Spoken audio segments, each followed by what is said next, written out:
આપણે દેશી ચણાનું શાક બનાવવાનું છે, તો એના માટે આપણે દેશી ચણાને બાફી લીધા છે.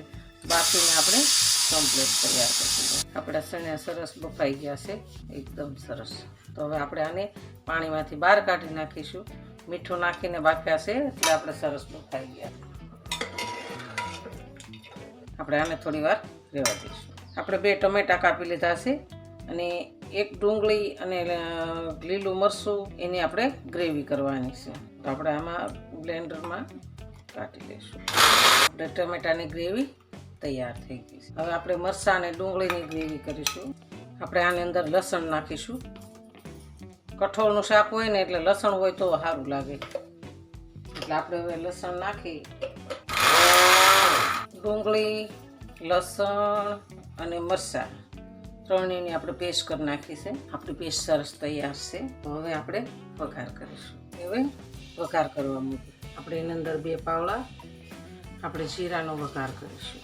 એમાં લીલું મરચું નાખીશું, 1 તમામ પત્રનો ટુકડો નાખીશું, 2 સૂકા મરચાં નાખીશું, આપણે હિંગ નાખીશું, આ મીઠા લીમડા, આપણે એને સાકર નાખવાનું છે, આપણે હળદર નાખવાનું, જીરું નાખવાનું છે, ટમેટાની ગ્રેવી નાખીશું.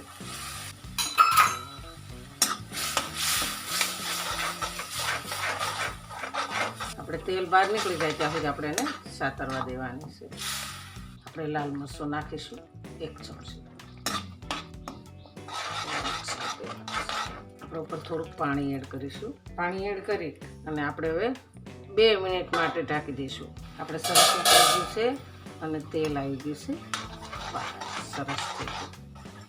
તો આપણે ચણા છે એ બધા આપણે અંદર એડ કરી દઈશું. આપણે હવે એને 5 મિનિટ ઢાંકી દેવાનું. આપણે હવે જોઈ લઈશું. સરસ થઈ ગયું, એકદમ મસ્ત. આપણે તેલ બહાર આવી ગયું છે.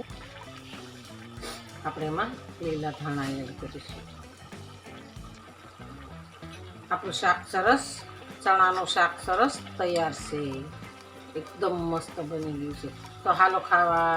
જો અમારો વિડીયો ગમે તો લાઈક, શેર અને સબસ્ક્રાઈબ કરી દેજો. અને સાઈડમાં હાઈપનું બટન આપેલું છે, તો તમે હાઈપ દબાવી દેજો. હાલો, રાધે રાધે.